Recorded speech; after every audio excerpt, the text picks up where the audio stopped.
We're counting down to the Sooners kickoff Saturday against Tennessee Chattanooga. From the Dodge Sports Desk, good morning and welcome to the opening week edition of OU Football with Jake Trotter. I'm Deputy Sports Editor Mike Haler, and today we'll be looking ahead to OU's first game this Saturday at 6 p.m. against the Mocs.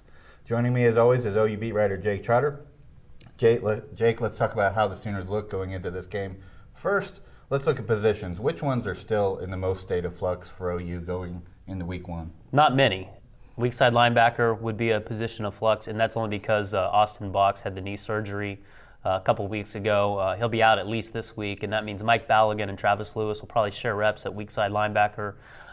Maybe kicker is in flux. I think Jimmy Stevens is doing more and more to solidify that position. But other than that, we pretty much know who's going to play where this weekend. Well, then let's move on and talk about some of the newcomers, some of the true freshmen that you look at on Saturday who are going to play, and who will fans most be impressed by when they first go out on the field on Saturday? There are a lot of true freshmen that will play.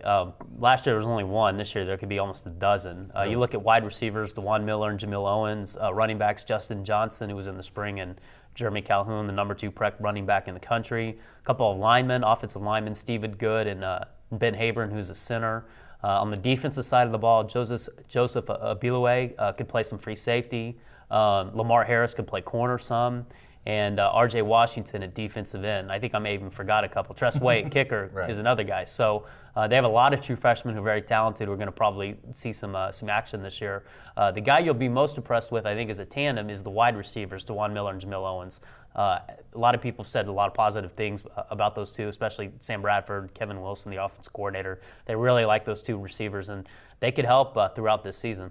Just to stick on that for a little bit, talk about the rotation there at wide receiver, and then talk about what they're going to do at running back too, with Spelling, DeMarco, and all that. Well, I think what they'll do at wide receivers, they'll have obviously Manny Johnson and Joaquin Iglesias, the 2 3-year starters or seniors, and then they'll also either start Ryan Broyles in the slot and move Manny outside, or start Quentin Chaney at wideout and keep Manny inside. So those are the 4 possible starters, guys that could work into the rotation. Adron Tennell, coming off the ACL surgery, and then you have Brandon Caleb, who's had a nice preseason as well, and those 2 freshmen we talked about. Those are probably going to be the wide receivers you see.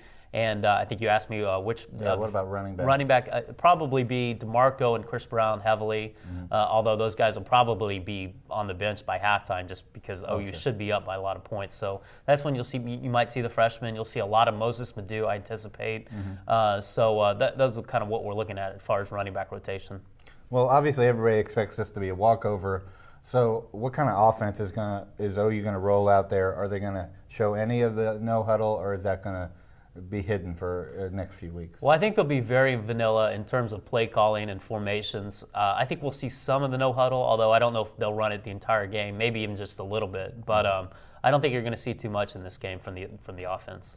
Alrighty, thanks, Jake. Be sure to follow all the news and analysis leading up to Saturday's game, including a special edition Friday of Bedlam Nation Conversation. And for all your OU football coverage, stick with the best coverage team in the state at newsok.com, newsok.tv, and every day in the Oklahoman.